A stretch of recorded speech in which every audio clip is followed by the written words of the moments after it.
Premier jour.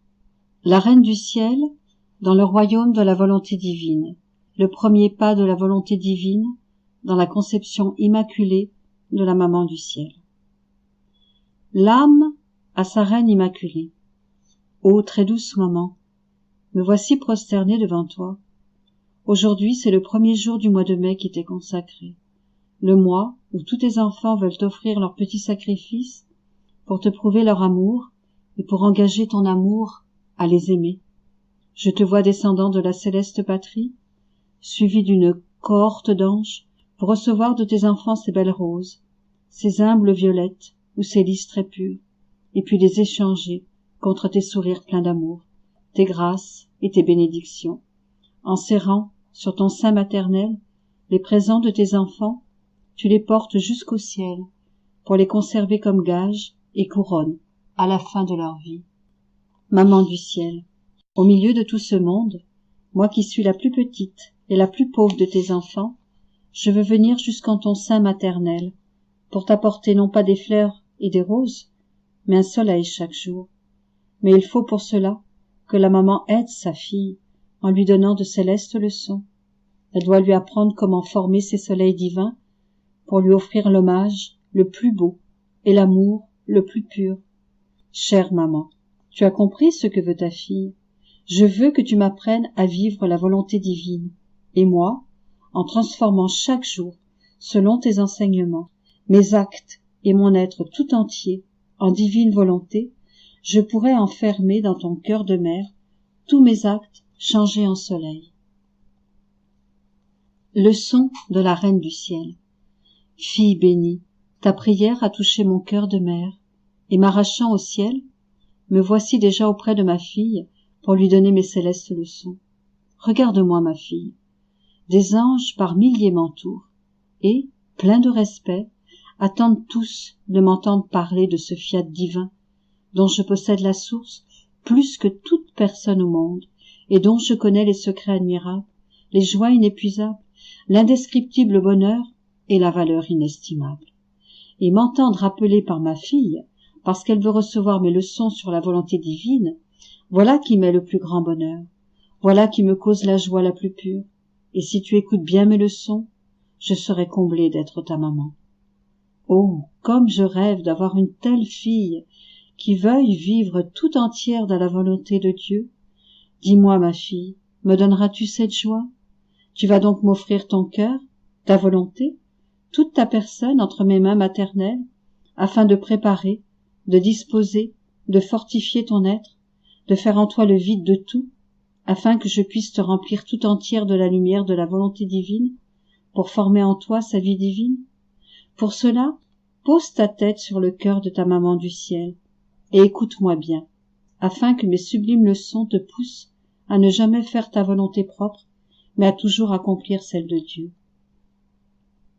Ma fille, écoute-moi, c'est mon cœur de mère qui t'aime tant et qui veut s'ouvrir à toi. Sache que je te garde ici, gravé dans mon cœur, et que je t'aime comme ma propre fille. Mais j'éprouve de la douleur en voyant que tu ne ressembles pas vraiment à ta mère.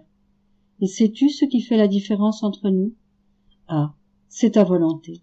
C'est ta volonté qui gâche en toi la fraîcheur de la grâce.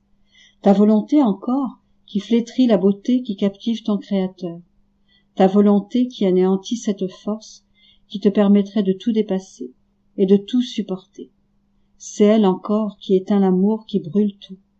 En somme, ta volonté propre n'a rien à voir avec cette volonté qui fait vivre ta maman au ciel.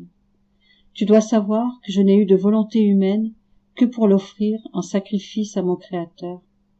Ma vie tout entière a été vouée à la volonté divine.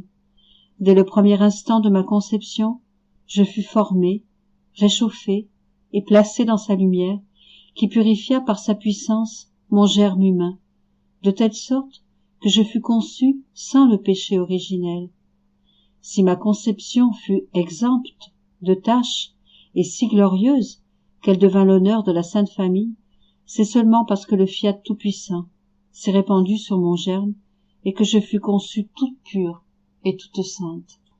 Ainsi, si le vouloir divin ne s'était pas répandu sur mon germe, plus que n'aurait su le faire une tendre mère, pour empêcher les effets néfastes du péché originel, j'aurais partagé le triste sort de toutes les autres créatures, celui d'être conçu avec le péché originel.